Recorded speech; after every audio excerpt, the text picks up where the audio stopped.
بسم اللہ الرحمن الرحیم۔ السلام علیکم۔ یہ پارٹ 42 ہے۔ آج ہم آپ کے لیے ناول لا رہے ہیں ٹوٹا ہوا تارا، آواز قانتہ، مصنف سمیرہ شریف طور، پیشکش بک شیئر پاکستان آڈیو لائبریری۔ یہ ناول مکمل ہے۔ دیگر معلومات اور کتابوں کے لیے آپ رابطہ کر سکتے ہیں واٹس ایپ نمبر 0333295373 یا پھر کال نمبر 0300291960 پہ محمد اظہر لطیف سے۔ تو آئیے سنتے ہیں ناول ٹوٹا ہوا تارا کا پارٹ 42 صفحہ نمبر 381 سے۔ آپ نے بتایا نہیں پھر کیا بنا ایاز کی ضمانت کا؟ کب ہوگی اس کی ضمانت؟ بیگم عبدالقیوم نے پوچھا تھا۔ مسٹر عبدالقیوم صوفے پر بیٹھے ہوئے تھے، جبکہ دوسرے صوفے پر ان کی بیگم اور دونوں بیٹیاں عادلہ اور کاشفہ بھی بیٹھی ہوئی تھی۔ اس وقت ان کے درمیان ایاز کی ضمانت کا ایشو زیر بحث تھا۔ ہو جائے گی کل تک۔ اتنے دن ہو گئے ہیں، بس آج کل کی گردان سن رہی ہوں۔ کہاں گئے آپ کے وہ سارے دوست باپ؟ کوئی کام نہیں آ رہا، اس کی حالت یاد آتی ہے تو میرا اپنے دل پر ہاتھ پڑتا ہے۔ مجھے تو لگتا ہے کہ جب تک آپ ضمانت کروائیں گے وہ لوگ میرے بیٹے کا حشر نشر کر دیں گے، بیگم عبدالقیوم نے بہت غصے سے کہا۔ تو کیا کروں؟ وہ لوگ ہر بار کوئی ایسی چال چل جاتے ہیں کہ ہمارا کوئی بھی حربہ کامیاب نہیں ہو پاتا، اور چند بندے جو ان لوگوں کے اندر چھوڑے تھے، میں نے ان لوگوں نے جو اطلاعات دی ہیں، یوں سمجھ لو کہ ان لوگوں نے ساری پلاننگ کر کے ایاز کو حوالات میں بند کیا تھا۔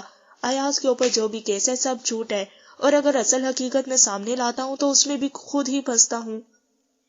ایاز کے پچھلے سارے کھاتے کھلتے ہیں پھر۔ بیگم کے جواب پر انہوں نے بھی اشتعال میں آ کر جوابی کارروائی کی تھی۔ اور ایاز وہاں ٹھیک ہے، میڈیکل ٹریٹمنٹ ہو رہا ہے اس کا، ایک دفعہ کے بعد دوبارہ اس پر کسی نے ہاتھ نہیں اٹھایا، اب اس کی حالت کافی بہتر ہے، انہوں نے مزید بتایا۔ ملاقات کی بھی تو اجازت نہیں دے رہے وہ لوگ ڈیڈ، آخر ہم کب تک یوں ہاتھ پر ہاتھ دھرے بیٹھے رہیں گے؟ عادلہ نے بھی خاصی بیزاریت سے کہا تو عبدالقیوم نے بیٹی کو گھورا۔ مجھے تو لگتا ہے یہ ساری مصیبت محض تمہاری وجہ سے آئی ہے، کتنی بار تمہیں سمجھایا تھا کہ فی الحال ان لوگوں سے بگاڑنا ٹھیک نہیں، تم سسرال چلی جاؤ، حالات دیکھ کر میں کچھ نہ کچھ کروں گا، تم اگر وہاں ہوتی تو شاید وہ لوگ اس سنگین قدم اٹھانے سے گریز کرتے۔ No dad, don't believe me. Ayaz کے ساتھ آج جو کچھ بھی ہو رہا ہے وہ سب اس کے اپنے کارنامے ہیں۔ میں اب مر کر بھی اس گھر میں نہیں جاؤں گی، میں عباس اور اس کے باپ کو تباہ برباد کر دوں گی، نفرت ہے مجھے ان لوگوں سے۔ ایاز والے واقعے کے بعد تو اب وہاں جانے کی کوئی گنجائش ہی نہیں رہتی۔ آپ مجھے بلیم کرنے کے بجائے ایاز کی ضمانت کیسے کروائی جائے گی اس کے بارے میں سوچیں۔ عادلہ نے خاصی بدتمیزی سے جواب دیا تو عبدالقیوم صاحب کو ایک دم خاموش ہونا پڑا۔ عادلہ ٹھیک کہہ رہی ہے ڈیڈ، اب ایک دوسرے کو بلیم کرنے کا کوئی فائدہ بھی نہیں۔ عادلہ محض آپ کے کہنے اور صرف ان لوگوں کی مالی حالات دیکھ کر ان لوگوں سے رشتہ داری پر راضی ہوئی تھی، ورنہ وہ کتنے قدامت پرست ہیں یہ تو صاف اور واضح دکھائی دے رہا تھا۔ تب آپ نے ان لوگوں کی خاندانی پوزیشن بزنس میں دن بدن ہوتی ترقی اور مالی حیثیت اٹریکٹ کر رہی تھی، مگر اس کے باوجود عادلہ کے ہاتھ میں کچھ بھی نہ آیا، چند لاکھ حق مہر کے سوا۔ مائی فٹ، کاشفہ نے بھی نخوت سے کہا تو عبدالقیوم صاحب نے گہرا سانس لیا۔ اس بات کا تو انہیں بھی قلق تھا کہ ہمیشہ نفع کا سودا کرنے والے اس بار گھاٹے کا سودا کر بیٹھے تھے۔ ہمارے پاس ابھی آفاق کی صورت میں ایک مہرہ ہاتھ میں ہے، عادلہ راضی ہو تو ہم آفاق کو لینے کی کوشش کر سکتے ہیں، انہوں نے پھر ہمت کی۔ او نو ڈیڈ، آپ کو پتا ہے کہ ہمارا کیس کتنا کمزور ہے، اور آفاق جیسے درد سر کو میں نہیں افورڈ کر سکتی، وہ ان لوگوں کا خون ہے، ادھر ہی رہے تو ٹھیک ہے، عادلہ نے بہت بیزاریت سے کہا تھا۔ وہ تمہارا بیٹا ہے، تمہارا اس پر حق ہے، وہ وارث ہے اس خاندان کا، تمہاری دیورانی کی بھی ابھی تک کوئی اولاد نہیں، جو کچھ بھی ہے آگے چل کر وہ آفاق کا ہی ہوگا، آفاق کو بنیاد بنا کر ہم دعویٰ کر سکتے ہیں۔ مام نے بھی کہا تو وہ ہنسی۔ نہ جانے آپ دونوں کس دنیا میں رہتے ہیں، میں ان لوگوں میں رہ کر ایک وقت گزار کر آئی ہوں، اور میں جانتی ہوں کہ وہ کس قسم کے لوگ ہیں، وہ کبھی بھی آفاق کو میرے حوالے نہیں کریں گے، چاہے ہم کسی بھی عدالت میں چلے جائیں، وہ ایسے حقائق اور دلائل سامنے لے آئیں گے کہ ہمیں خود ہی کیس ختم کرنا پڑے گا، اور آپ دونوں جانتے ہیں کہ مجھے دولت سے کبھی کوئی دلچسپی نہیں رہی۔ کل جو ذلت میں نے ان لوگوں کی وجہ سے سہی ہے اس کا بدلہ تو میں ضرور لوں گی، بلکہ یوں کہہ لے آج سے میں نے باقاعدہ پہلا قدم اٹھا لیا ہے، عباس اور اس کے باپ کی بربادی کا آغاز سمجھے ہو چکا۔ عادلہ نے مسکرا کر کہا تو ڈیڈ چونکے۔ مطلب؟ عادلہ کے تاثرات ناقابل فہم تھے۔ کچھ خاص نہیں، جو بھی رزلٹ ہوگا آپ کے سامنے ہی آئے گا۔ عادلہ نے بے پرواہی سے کندھے اچکائے۔ پھر بھی آج کل جو حالات ہیں کوئی بھی جذباتی قدم اٹھانے کی قطعی ضرورت نہیں، جو کچھ بھی ہو میرے سامنے ہو، ایاز کا کیا میں بھگت رہا ہوں، یہ نہ ہو کہ تمہاری طرف سے بھی مجھے پریشانی اٹھانا پڑے۔ ڈیڈ نے ڈانٹنے والے انداز میں کہا تو اس نے خفکی سے منہ بنا لیا۔ او ڈیڈ، میں اب اتنی بھی بچی نہیں ہوں، اپنا اچھا برا بہت اچھی طرح سمجھتی ہوں. ڈونٹ وری، ایسا کچھ نہیں ہوگا جس سے آپ کو پریشانی ہو، اس نے قدر اطمینان سے کہا تو ڈیڈ نے گہرا سانس لیا. اپنے ان تینوں بچوں کو سمجھانا قطعی فضول تھا. یہ تینوں جو ایک دفعہ طے کر لیتے تھے پھر کر کے ہی رہتے تھے. مجھے ایاز کے سلسلے میں سے کسی سے ملنا ہے، چلتا ہوں. ڈیڈ اپنی گھڑی دیکھتے فوراً اٹھ کھڑے ہوئے تھے. ان کی بیگم ان کے ہمراہ باہر تک آئی تھی. اس دن وہ امجد خان جو شخص تھا، اس کے بارے میں کوئی اتا پتہ کروایا کون ہے؟ یہ واقعی لالا رخ کی ماں کا ملازم تھا یا پھر محض یہی دمکا رہا تھا؟ بیگم عبدالقیوم کے چہرے پر خاصی تشویش تھی. عبدالقیوم صاحب نے رک کر بیگم کو دیکھا.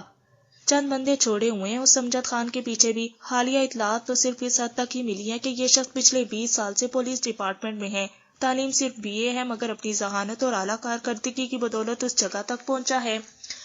اس شخص کو ہمیشہ اسپیشل کیسز ہینڈل کرنے کو دیے جاتے ہیں. اس کا بیک گراؤنڈ کیا ہے 1-2 دن میں پتہ چل جائے گا.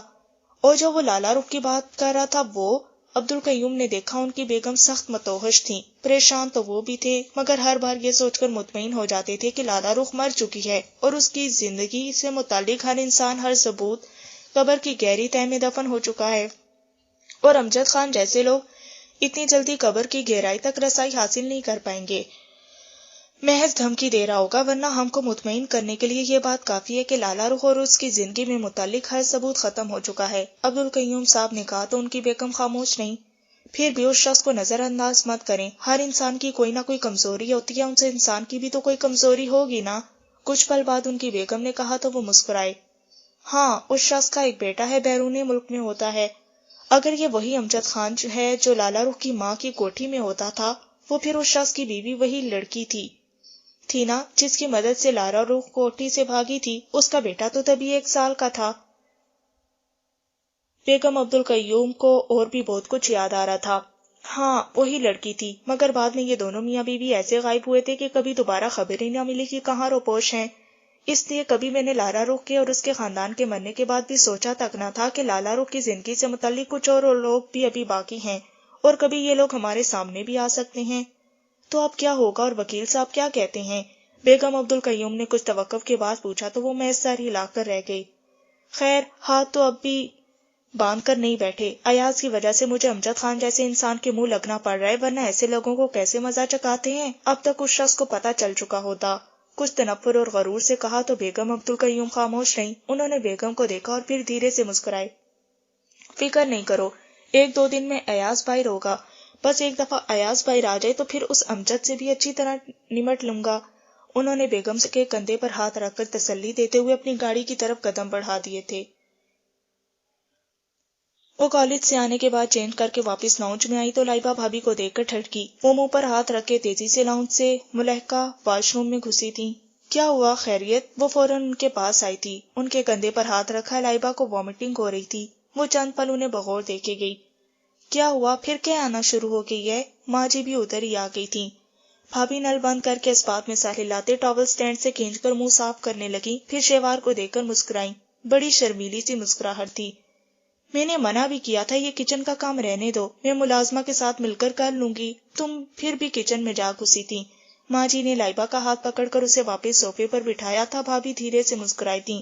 شیوار نے جو صورتحال سمجھی تھی اسے زبان پر لانے سے اس نے گریز کیا. کیا پتا اس کا محض وہم ہی ہو. تم نے کھانا کھا لیا کیا؟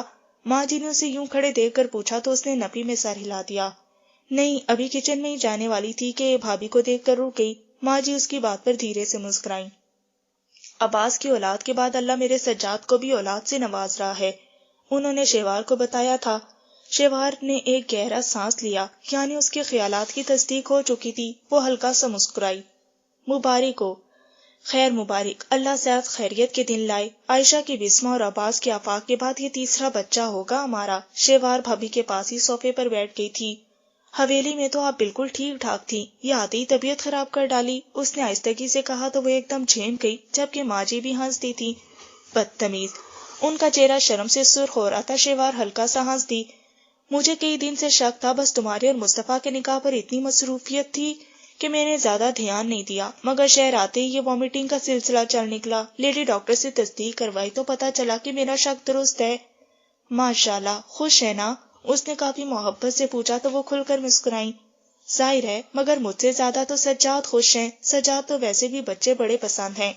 آفاق کی وجہ سے کمی نہیں فیل ہوتی، مگر وہ شدت سے منتظر تھے. بھابھی نے خوش ہو کر بتایا. آفاق ہے کدھر؟ آفاق کا نام سن کر اسے اچانک یاد آیا. اندر سو رہا ہے، ماں جی نے بتایا اور پھر اٹھ گئی. اب تم کچن میں نہیں جاؤ گی، شام کا کھانا اور میں اور رخشندہ تیار کر لیں گی. ماں جی نے ہدایت دی تو لائبہ نے سر ہلا دیا. آپ رہنے دے، میں تیار کر لوں گی. شیوان نے ماں جی کی بات پر کہا تو وہ مسکرائیں. نہیں، تم رہنے دو، پہلے ہی اتنے دن کالج سے غیر حاضر رہی ہو، تمہارا وقت بہت قیمتی ہے. تم کھانا کھا کر کچھ دیر آرام کر لو، ویسے بھی سارا دن کالج میں گزار کر آئی ہو، تھک گئی ہوگی. اب آتے ہی کچن میں نہ گھس جانا، ملازمائیں ہیں وہ دیکھ لیں گی. انہوں نے رسان سے کہا. میں ٹائم مینیج کر لوں گی، مگر ہمارے ہوتے ہوئے آپ کچن میں کام کریں اچھا نہیں لگتا. تمہارے ہاتھوں کی مہندی ابھی اتری نہیں اور تمہیں کچن میں گھسا دوں. تم کھانا کھا لو، کام تو ہوتے رہتے ہیں. وہ مسکرا کر کہتے واپس کچن کی طرف چل دی تھی. شیوان نے اپنے ہاتھوں کو دیکھا جہاں مہندی کا رنگ ابھی بھی برقرار تھا. اس نے سر جھٹک دیا. بھابھی نے سر جھٹکنے پر بغور دیکھا. تمہاری مصطفیٰ سے صبح کس بات پر لڑائی ہوئی تھی؟ وہ کچن کی طرف جانے لگی تو بھابھی کی آواز پر رکی. میری کسی سے کوئی لڑائی نہیں ہوئی تھی، اس نے ایک دم سنجیدگی سے کہا. پھر صبح روئی کیوں تھی؟ انہوں نے مسکرا کر پوچھا. میں آنا نہیں چاہتی تھی اور وہ مجھے زبردستی لے کر آئے تھے. اب لہجے میں کچھ تلخی بھی در آئی تھی. تم مصطفیٰ سے نکاح سے خوش نہیں ہو کیا؟ تمہارا اس سارے سیٹ اپ کے دوران جو بھی ری ایکشن رہا اس میں نے یہی اندازہ لگایا کہ مصطفیٰ تمہارے درمیان کوئی سیریس قسم کا ایشو چل نکلا ہے، ورنہ مصطفیٰ جیسے شخص سے شادی سے انکار کوئی وجہ نہیں بنتی. بھابھی سنجیدگی سے کہہ رہی تھی. وہ ایک دم لب دانت تلے دبا گئی. اب کیا فائدہ پوچھنے کا، اب تو وقت گزر چکا ہے. اس نے توقف کے بعد خاصی تلخی سے کہا تو بھابھی نے اسے بغور دیکھا. ان کے دل کے اندر عجیب سے اوہام سر اٹھانے لگے. تمہیں اعتراض کیوں تھا؟ انہوں نے مزید پوچھا. اعتراض نہیں، مجھے اس رشتے سے صاف انکار تھا اور اب بھی ہے. کیوں ہے؟ وجہ آپ کے دیور صاحب بخوبی جانتے ہیں. وہ تلخی سے کہہ کر وہاں سے کچن کی طرف چلی آئی، جبکہ بھابھی نے بہت سنجیدگی سے اسے وہاں سے جاتے دیکھا تھا اور کچھ حیرت سے کہ اس لب و لہجے میں بات کرنا شیوار کا مزاج تو نہیں تھا. کچن میں آ کر اس نے پہلے تو کھانا کھایا، پھر ماں جی کے منع کرنے کے باوجود ان کے ساتھ مل کر رات کے کھانے کا اہتمام کرنے لگی. اس گھر میں ہر ایک کی الگ الگ پسند ہوتی تھی. شاہزیب انکل کے لیے پرہیزی کھانا پکتا تھا، جبکہ باقی سب کے لیے ان کی پسند کو مد نظر رکھا جاتا تھا. مصطفیٰ چائنیز قسم کے کھانوں کا شوقین تھا، جبکہ عباس اور سجاد وہی دونوں پاکستانی کھانوں کے. سو رات کے کھانے میں چانو مرد حضرات کی پسند کے مطابق مینیو تیار کیا جاتا تھا. لائبہ بھابھی رشین، اٹیلین، چائنیز اور پاکستانی سبھی کھانے بنانے میں ماہر تھیں، جبکہ شروع سے ہی ماں جی نے اسے کچن کی ذمہ داری دے دی تھی. عادلہ کبھی کبھار جب اس کو موقع ملتا تھا تو وہ اسے کچھ نہ کچھ پکانے کا آرڈر دے دیتی تھی، اور وہ کوئی بدمزگی نہ ہو فوراً حکم کی تعمیل میں جت جاتی. اور ایسے میں اکثر ماں جی عادلہ بھابھی سے الجھ پڑتی تھی کہ وہ اسے کچن میں کام کیوں کرواتی ہیں. مجموعی طور پر وہ کچن کے معاملات میں اتنی سوکڑ بی نہ تھی، بس نارمل روٹین کے مطابق ہی سادہ کھانا پکانے میں ٹرینڈ ہو سکی تھی. اس گھر میں ہر کام کے لیے ملازم تھے، مگر کچن کے کام گھر کی خواتین کی ذمہ داری تھے. ایک دو ملازمائیں ہمہ وقت کچن میں رہتی تھیں، مگر کھانا اپنی نگرانی اور موجودگی میں ہی تیار کروایا جاتا تھا. شاید اس کی وجہ یہ تھی کہ یہاں سبھی اچھا اور گھر کی خواتین کے ہاتھ کا پکا کھانے کے عادی تھے، تو گھر کی خواتین اس معاملات میں قطعی بے پرواہی نہیں برتتی تھیں. شیوان نے ملازمہ اور ماں جی کے ساتھ مل کر کھانا تیار کروایا تھا. مغرب کی نماز تک اچھا خاصا کام سمٹ گیا تھا. مغرب کی نماز پڑھ کر اس نے ماں جی کو زبردستی کچن سے باہر نکال دیا. مغرب کے بعد گھر کے مرد حضرات واپس آنا شروع ہو گئے تھے. 8 بجے تک کھانا لگا دیا جاتا تھا، جبکہ مصطفیٰ ابھی تک نہیں آیا تھا. ماں جی کا خیال تھا کہ مصطفیٰ آ جائے تو ٹیبل سیٹ کی جائے. سجاد بھائی نے کال کی تو پتا چلا کہ مصطفیٰ کسی کام میں مصروف ہے اور لیٹ آئے گا. شیوان نے سکھ کا سانس لیا. اندر ہی اندر وہ مصطفیٰ سے سامنا کرنا پر قطعی تیار نہیں تھی. انا سے ایک طویل ڈسکشن کے بعد شیوان نے سوچا تھا کہ اب وہ خود کو نارمل کرنے کی کوشش ضرور کرے گی. جو ہونا تھا ہو چکا تھا. آئندہ کے لیے اسے بس مصطفیٰ کی ذات اور معاملات سے ایک حد تک محتاط ہو جانے کی اشد ضرورت تھی. اس نے سوچ لیا تھا کہ اب مصطفیٰ سے الجھنے کے بجائے وہ اپنے رویے سے اسے احساس ضرور دلانے کی کوشش کرے گی کہ یہ جو بھی فیصلہ طے ہوا تھا ایک غلط فیصلہ تھا. اس کے لیے ضروری تھا کہ وہ مصطفیٰ کے سامنے اب کم سے کم آئے. کھانا خوشگوار ماحول میں کھایا گیا تھا. شاہزیب صاحب شیوار سے گاہے بگاہے اس کے کالج اور تعلیم سے متعلق سوالات کرتے رہے تھے اور وہ سنجیدگی سے جوابات دیتی رہی تھی. کھانے کے بعد اس نے چائے تیار کر کے سب کو دی تھی. کچن اب ملازمہ دیکھ لے گی، تم اب کچھ بھی مت کرنے، تمہارا بہت ٹائم ضائع ہوا ہے، اب کچھ دیر بیٹھ کر پڑھ لو۔ سب کو چائے دے کر وہ واپس کچن کی طرف جانے لگی تو ماں جی نے فوراً ٹوکا تو وہ مسکرا دی۔ جی میں اپنے روم میں جانے لگی تھی۔ خالی ٹرے کچن میں رخشندہ کو کچن سمیٹنے کی ہدایت دیتے وہ اپنا چائے کا مگ لیے اپنے روم میں آ گئی۔ اتنے دن کی غیر حاضری کے باوجود اس کا روم صاف ستھرا تھا۔ چائے کے گھونٹ بھرتے اس نے اپنے بیگ سے اپنا موبائل نکالا۔ وہ اپنے بستر کے کنارے ٹیک کر چائے کے گھونٹ بھرتی موبائل آن کر کے اس کے مختلف فنکشن چیک کرتی رہی تھی۔ سم آن کرتے اس نے سوچا کہ عائشہ سے کال کر کے ضرور پوچھے گی اس سیل کی کیا قیمت ہے۔ اگر عائشہ نے اپنے پیسے سے خریدا تھا تو اتنا مہنگا موبائل لینے پر اس کی ایگو ضرور ہرٹ ہوئی تھی۔ موبائل چیک کرتے اسے اندازہ ہوا کہ موبائل پہلے سے استعمال شدہ تھا، شاید عائشہ کا اپنا موبائل تھا یہ۔ چائے ختم کر کے اس نے عائشہ کا نمبر ملایا۔ السلام علیکم۔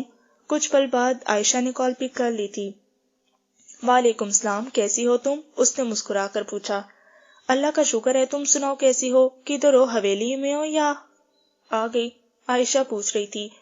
نہیں، میں آج صبح شہر آ گئی تھی، اس نے دھیمے سے بتایا۔ اچھا، ماں جی اور باقی سب وہاں ٹھیک ہے نا؟ اس نے ہنکار بھرا۔ عائشہ میں نے آج ہی موبائل آن کیا ہے، تمہیں میں نے کوئی بھی عام سا موبائل خریدنے کو کہا تھا، اتنا قیمتی سیٹ لانے کی کیا ضرورت تھی؟ اس نے سنجیدگی سے کہا تو عائشہ ہنس دی۔ میں نے نہیں خریدا، دراصل اس دن جب ہم شاپنگ کے لیے نکل رہے تھے تب تم نے موبائل لانے کو کہا تھا، جب تمہارا برائڈل ڈریس خریدنا تھا۔ اس دن مصطفیٰ بھائی بھی ساتھ تھے۔ میں نے جب انہیں بتایا کہ ہمیں ایک موبائل بھی خریدنا ہے تمہارے لیے، تمہارا پہلا موبائل ٹوٹ گیا ہے، تو وہ کہنے لگے کہ مت خریدیں، ان کے پاس 2-3 موبائل کے سیٹ موجود ہیں، ان میں سے ایک تمہارے لیے لے جائیں۔ یہ نیو سیٹ تھا، انہوں نے چند دن پہلے ہی لیا تھا، انہوں نے کہا تھا کہ یہ تمہیں دے دیں، تو میں وہ تمہارے لیے لے گئی۔ عائشہ نے بتایا تو وہ حیرت زدہ رہ گئی، یعنی یہ مصطفیٰ کا موبائل تھا؟ وہ بے یقین تھی۔ تو اور کیا، عائشہ نے ہنس کر بتایا۔ تم نے مجھے پہلے کیوں نہیں بتایا؟ اسے ایک دم شدید قسم کا غصہ آنے لگا، اسے مصطفیٰ کا صبح والا رویہ بھولا نہیں تھا، اندر ایک دم اشتعال کی لہر اٹھی۔ اتنے دن سے سیٹ اس کے پاس تھا اور مصطفیٰ سمجھ رہا ہوگا کہ اس کا دیا گیا سیٹ قبول کر لیا ہے اور استعمال کر رہی ہوں۔ اس کے اندر شدید ابال اٹھا۔ یہ اتنی اہم بات نہیں تھی کہ تمہیں بتاتی، عائشہ نے خاصی بے پرواہی سے کہا۔ یہ اتنی غیر اہم بات بھی نہیں تھی، اس نے اپنی طرف سے خاصی غصے میں کہا تھا، مگر دوسری طرف عائشہ کھلکھلا کر ہنستی۔ اوہ ہو، یعنی غصہ آ رہا ہے، پہلے کیوں نہیں بتایا؟ بھائی، تمہارے مزاج خدا کا موبائل تھا جو اب تمہاری تحویل میں ہے، سوچنے کو بہت ہے، خوبصورت خیالات دل و دماغ میں جگہ بنا سکتے ہیں۔ عائشہ چھیڑ رہی تھی، وہ ایک دم ٹھٹکی، یعنی عائشہ کچھ اور سمجھ رہی تھی۔ شٹ اپ، میرے ساتھ الٹی سیدھی مت ہانکنا، مجھے کوئی ضرورت نہیں اس بے معنی سے موبائل کو لے کر کچھ الٹا سیدھا سوچوں، اس نے فوراً تنفر سے کہا۔ تمہیں جب میں نے سیٹ تھمایا تھا اور تم نے چپ چاپ تھام لیا تھا تو مجھے یہی لگا تھا کہ تمہیں ضرور علم ہوتا کہ یہ مصطفیٰ کا سیٹ ہے، ورنہ تم موبائل سے متعلق ضرور پوچھتی۔ شیوال لب دانت تلے دبا گئی۔ اب عائشہ سے اس موبائل سے متعلق کچھ بھی کہنا فضول تھا، وہ اسے مزید کچھ بھی کہتی تو وہ اسے کسی اور ہی معنوں میں لیتی، سو اس نے بغیر مزید ایک لفظ بھی ادا کیے کال ڈراپ کر دی تھی۔ اس نے تو آج تک کبھی اس چیز پر توجہ دینے کی کوشش نہیں کی تھی کہ مصطفیٰ کیا پہنتا ہے، کیا کھاتا پیتا ہے، اس کے ساتھ ہی استعمال میں آنے والی اشیاء کے متعلق تو بہت دور کی بات تھی۔ اسے اگر علم ہوتا کہ یہ مصطفیٰ کا موبائل ہے تو وہ کبھی مر کر بھی عائشہ سے نہ لیتی۔ اس نے ایک دم غصے سے موبائل آف کر کے اس میں سے سم نکال لی تھی۔ اسے رہ رہ کر تیش آ رہا تھا کہ اتنی دن سے یہ موبائل اس کے پاس تھا۔ موبائل بہت غصے سے اس نے بیڈ پر پٹخ دیا، پھر کچھ سوچتے وہ ایک دم اٹھی تھی۔ موبائل بیڈ سے اٹھا کر وہ باہر نکل آئی، اب اس کا رخ مصطفیٰ کے کمرے کی طرف تھا۔ مصطفیٰ ابھی تک گھر نہیں آیا تھا، ورنہ اس کی گاڑی کا مخصوص ہارن ضرور سنائی دیتا۔ دروازہ کھول کر وہ اندر چلی آئی تھی۔ وہ اس کمرے میں بہت کم آئی تھی، ہاتھ میں پکڑا موبائل اس نے بستر پر پھینک دیا اور پھر جس تیزی سے آئی تھی اسی تیزی سے واپس اپنے کمرے میں آ گئی۔ اسے اپنی بچکانہ حرکت کا احساس تو تھا، مگر غصے کے سبب کچھ سوچنے سے قاصر تھی۔ جیسے ہی اس نے قدم اندر رکھا تھا ایک دم ٹھٹک گیا تھا۔ انا مگوں میں چائے انڈیل رہی تھی، اسے قطعی اندازہ نہیں ہو سکا تھا کہ ولید اسے دیکھ کر دہلیز پر ہی جم گیا ہے، تو وہ اپنے ہی دھیان میں مگن تھی۔ باہر ڈھولک اور ایک بھرپور شور کی آواز آ رہی تھی۔ وہ ابھی آفس سے لوٹا تھا، وہ آج کچھ لیٹ تھا، کسی کام میں بزی تھا، یہاں آیا تو گھر میں ایک ہنگامہ برپا تھا۔ وہ ان سب سے بچتا بچاتا چینج کر کے سیدھا کچن میں آیا تھا، مگر انا پر نگاہ پڑتے ہی وہ وہیں رک جانے پر مجبور ہو گیا۔ وہ جب سے پاکستان لوٹا تھا اسے آج قدرے روٹین سے ہٹ کر نقص سا تیار دیکھ رہا تھا، baby pink colour long shirt اور پاجامے کے ہمراہ وہ آج معمول سے ہٹ کر تیار ہوئی تھی۔ دائیں کندھے پر دوپٹہ بے پرواہی سے جھول رہا تھا، آدھے بال رومال میں جکڑے ہوئے تھے، کانوں میں آویزیں، ہونٹوں پہ ہلکی سی لپسٹک تھی۔ وہ خلاف معمول باقی سبھی دنوں سے ہٹ کر آج خاصی پیاری لگ رہی تھی، ایک دم اپنی طرف کھینچتی ہوئی، ورنہ اس نے تو اسے ہمیشہ خود سے بے پرواہ، بیزار اور بے حسی پایا تھا۔ جبکہ صبح انا کا جو رویہ تھا وہ ولید کو ابھی بھی یاد تھا۔ صبح وہ انا کا چادر میں لپٹا چہرہ اور آنکھوں کی سرخی دیکھ کر ٹھٹک گیا تھا۔ اس کے دل میں شک پیدا ہوا تھا کہ وہ کسی بات پر شدت سے خاصی دیر تک روتی رہی ہے۔ اس کے بار بار کہنے پر بھی اس نے اپنا چہرہ اس کی طرف نہیں کیا تھا، اور اب صبح والی کیفیت سے یکسر مختلف ایک نئے روپ میں نظروں کے سامنے تھی۔ السلام علیکم۔ وہ مگوں میں چائے ہنڈیل کر پلٹی تو ولید کو دیکھ کر ٹھٹک گئی۔ ولید نے اس کے متوجہ ہونے پر مسکرا کر سلام کیا تو وہ سنجیدگی سے رخ موڑ گئی۔ وعلیکم السلام۔ ولید اندر آ گیا تھا جبکہ وہ رخ موڑے ایک دوسری ٹرے میں کھانے پینے، مٹھائی اور بسکٹ کے لوازمات لے کر رہی سیٹ کر رہی تھی۔ خیریت، یہ سب کیا ہو رہا ہے؟ وہ پاس آ کھڑا ہوا۔ کیوں، آپ کو نظر نہیں آ رہا؟ اس نے ٹرے سے نظر ہٹا کر ولید کو دیکھا، انداز ہنوز سنجیدگی لیے ہوئے تھے۔ ولید ایک گہرا سانس لے کر رہ گیا۔ یعنی صرف ظاہری طور پر صرف لباس بدلا گیا تھا، باقی اندرونی طور پر وہی صبح والا موسم برقرار تھا۔ نظر تو آ رہے صرف ظاہری تبدیلیاں ہی نہیں بلکہ اندرونی طور پر وقوع پذیر ہونے والی کیفیت بھی دکھائی دے رہی ہے۔ وہ سیدھا کھڑا کہہ رہا تھا، انا کے چہرے کے زاویے بگڑے۔ اس نے کچھ کہنا چاہا مگر پھر لب بھینج گئی، تبھی سغرا اندر آئی تھی۔ کہاں مر گئی تھی تم؟ پتہ نہیں تھا کہ یہاں اتنا کام ہے۔ اس نے سغرا کو کافی تلخی سے ڈانٹا تو ولید متعجب ہوا۔ وہ جی، باہر اتنا مزہ آ رہا تھا، ساتھ والے گھر کی لڑکیاں اتنے اچھے اچھے گانے گا رہی تھی تو میں وہاں رک گئی۔ سغرا اسے غصے میں دیکھ کر فوراً صفائی دینے لگی۔ اچھا یہ سب لے جاؤ، اگر چائے کم ہے تو مجھے فوراً بتاؤ، پھر میں نے بار بار کچن میں نہیں آنا۔ ولید کو مکمل طور پر نظر انداز کیا اس نے کہا تو سغرا فوراً سر ہلاتی ٹرالی میں دیگر ساز و سامان کے ساتھ دونوں ٹرے بھی رکھ کر فوراً باہر نکل گئی تھی۔ اس نے پلٹ کر چولہے پر رکھا، چائے والا برتن اتار کر سائڈ پر رکھا اور دودھ والا پاٹ فریج میں رکھ کر ارد گرد رکھے پتی اور چینی کے ڈبے اٹھا کر کیبن میں سیٹ کرنے لگی۔ اس کا انداز ایسا تھا جیسے ولید وہاں موجود نہیں اور وہ اکیلی کچن میں ہے، بالکل لا تعلقی اور اجنبیت والا انداز تھا۔ مجھے کھانا نکال دو، سخت بھوک لگ رہی ہے، آج سارا دن بہت بزی گزرا، اب تو تھکن سے برا حال ہے۔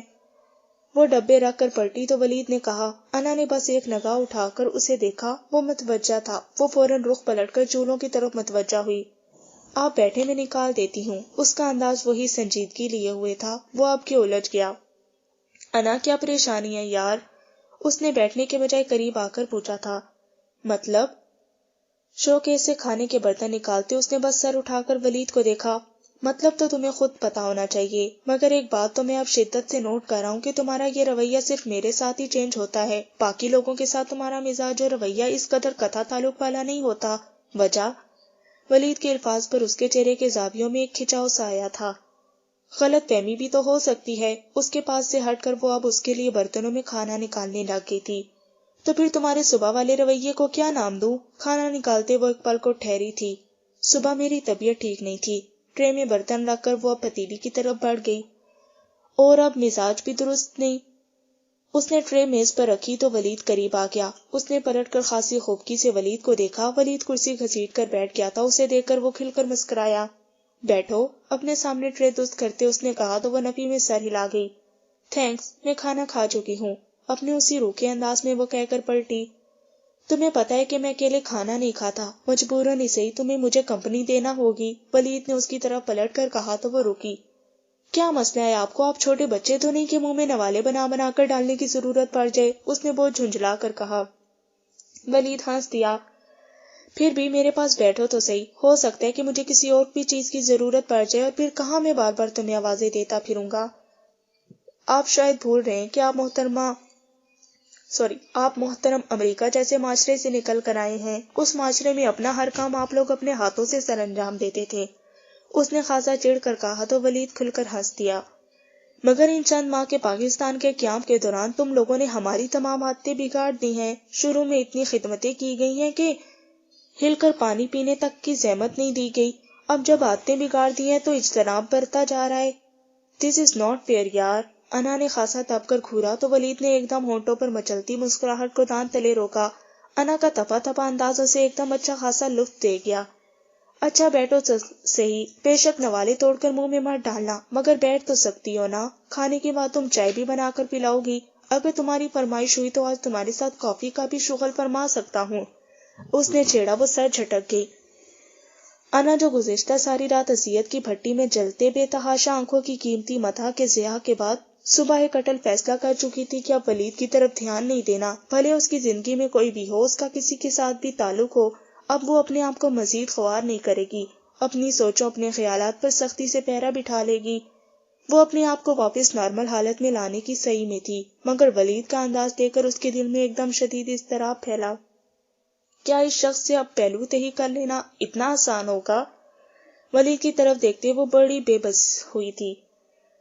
ولید سے دامن بچا کر چلنا اسے لگا زندگی کا سب سے مشکل کام ہے۔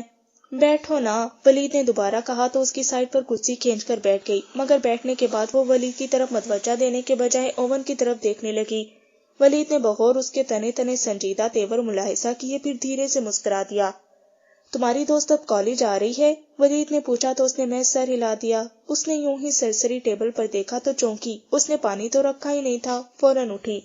کدھر؟ نوالا منہ میں ڈالتے اسے یوں تیزی سے اٹھتے دیکھ کر پوچھا۔ وہ بغیر جواب دیے فریج کی طرف آئی، سادہ پانی کی بوتل نکال کر ریک سے گلاس دے کر واپس ٹیبل پر آ گئی، گلاس میں پانی اونڈے کر ولید کے پاس رکھا۔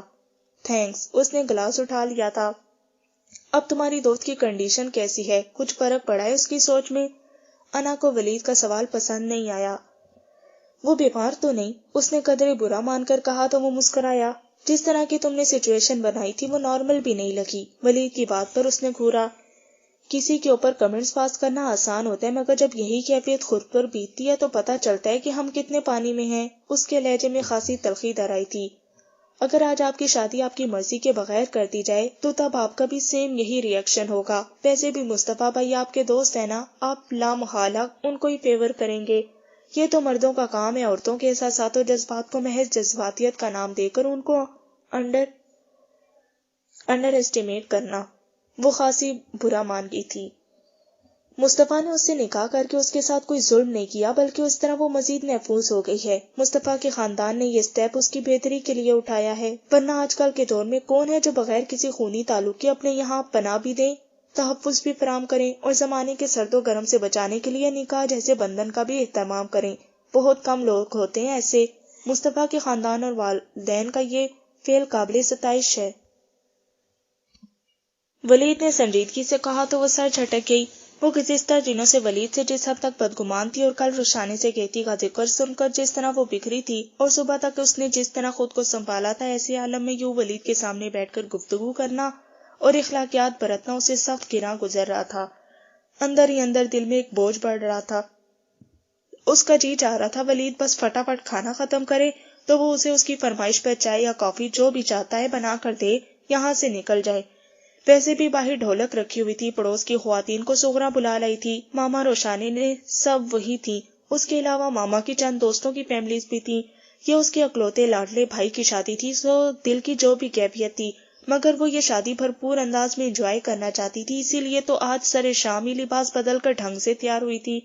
اس کی اس تبدیلی پر ماما اور روشانی بہت خوش ہوئی تھی، دونوں نے بہت سراہا بھی تھا اور آج وہ خود بھی باقی کچھ دنوں سے ہٹ کر اچھی بھی لگی تھی، مگر اب ولید کے ساتھ گزرنے والے یہ چند پل اس کے دل کی زمین کو پھر سے گیلا کرتے جا رہے تھے، مگر وہ اب پھر سے پہلی والی کیفیت میں جانے کو تیار نہیں تھی، سو وہ اب کسی بھی بحث میں ملوث ہونے کو تیار نہیں تھی۔ تم نے مصطفیٰ کے دادا صاحب کو دیکھا ہے حویلی میں؟ ولید نے مزید پوچھا تو وہ چونکی۔ نہیں، مگر مصطفیٰ بھائی کے والد صاحب ضرور دیکھا ہے۔ میرے موبائل میں تصویر ہے، اچھے خاصے باروب شخصیت کے مالک ہیں، ان سے مل کر میں بہت متاثر ہوا ہوں۔ مصطفیٰ بھائی کا سارا گھرانہ بلکہ خاندان ہی بہت ملنسار اور با اخلاق ہے، ان کی والدہ بھی بہت نائس نیچر کی مالک ہیں، ان کے دونوں بھائی، ان کی منجلی بھابھی اور دونوں بہنیں سبھی بہت اچھے لوگ ہیں۔ میں بہت کوشش کے باوجود شیوار کی والدہ سے نہیں مل پائی، بس جو ایک دن وہاں رہے ایسا گزرا کہ ان سے ملاقات کا اتفاق ہی نہ ہو سکا، مگر جب شیوار کا نکاح ہوا تب وہ پاس ہی تھی، مگر تعارف نہ ہو سکا۔ سنا ہے وہ خود بھی بہت سلجھی خاتون ہے، بقول شیوار کے حویلی کی ساری ذمہ داری انہی کے سپرد ہے۔ مصطفیٰ کے نکاح کے بعد وہ کیتی والے واقعے کو لے کر اس قدر ہرٹ ہو گئی تھی کہ وہ لاشعوری طور پر ولید سے سامنا کرنے سے گریز کر رہی تھی، اور اب جب موقع ملا تھا تو ولید تفصیلاً یہ موضوع چھیڑ بیٹھا تھا تو اب اسے بھی بات کرنا پڑ رہی تھی۔ مصطفیٰ بھائی شادی پر آ رہے ہیں نا؟ ولید کھانا کھا چکا تھا، اس کے پوچھنے پر مسکرا کر سر ہلایا اور نیپکن سے ہاتھ صاف کیے۔ روشانی کی شادی اور مصطفیٰ نہ آئے؟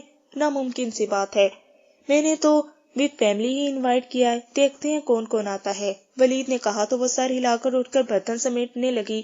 اب مزید بیٹھنا بیکار تھا، تبھی روشانی اندر داخل ہوتی دکھائی دی۔ تو یہ تم ادھر بیٹھی ہوئی ہو اور میں تمہیں ہر جگہ دیکھ آئی ہوں، وہاں باہر ہر کوئی تمہارا پوچھ رہا ہے۔ ساتھ والے گھر سے جو آنٹی آئی ہیں انہوں نے صاف کہہ دیا کہ ہمیں بلا کر انا خود غائب ہو گئی ہے۔ آتے ہی وہ شروع ہو گئی تھی۔ انا مسکرائی، میں بس اب آنے ہی والی تھی۔ خالی برتن سنک پر رکھتے وہ پلٹی۔ ولی آ گئے تھے، چائے بھجوا کر ان کو کھانا دینے لگ گئی۔ اس نے کہا تو روشانی نے اپنے بھائی کو دیکھا۔ آج آپ لیٹ ہو گئے تھے؟ وہ بھائی کے پاس آ بیٹھی۔ ہاں، احسن کی جگہ ایک جگہ میٹنگ میں مجھے جانا پڑ گیا۔ ولید بہت ریلیکس انداز میں بیٹھا ہوا تھا۔ بابا بھی کئی بار پوچھ چکے تھے، روشانی نے اطلاع دی۔ ہاں، انا چائے پلوا رہی ہے، میں وہ پی کر ادھر ہی جا رہا ہوں، اس نے کہا تو انا نے گہرا سانس لیتے چولہے کی طرف رخ موڑا۔ بابا آپ سے کوئی بہت ضروری بات کرنا چاہ رہے تھے، بار بار مجھے کہہ چکے ہیں کہ جب بھی آپ گھر لوٹے ان کے پاس بھیج دوں، روشانی نے بھائی کو کہا۔ کیا بات کرنی تھی؟ ولید مکمل طور پر بہن کی طرف متوجہ ہو چکا تھا۔ وہی اسی دن والی بات، روشانی نے آپ کی دھیمی آواز میں کہا تو ولید سنجیدہ ہو گیا۔ انا نے پلٹ کر دیکھا۔ میں کہیں بھاگا تو نہیں جا رہا؟ بابا کو آخر جلدی کس بات کی ہے؟ وہ جھنجھلایا۔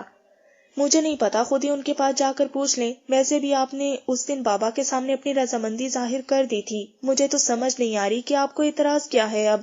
پتہ نہیں دونوں بہن بھائیوں میں کیا معاملہ تھا، انا کچھ خاص سمجھ نہیں پائی۔ اس نے ابلتے کعوے میں دودھ ڈالا تھا۔ لگتا ہے بابا نے کچھ فائنل کر دیا، وہ شام سے پہلے مجھے کچھ ایسی ہی خبر دے رہے تھے، روشانی نے دھیمے سے کہا۔ ولید نے چونک کر دیکھا۔ کیا مطلب؟ چائے پی کر بابا کے پاس چلے جائیں، وہ آپ کو بتا دیں گے۔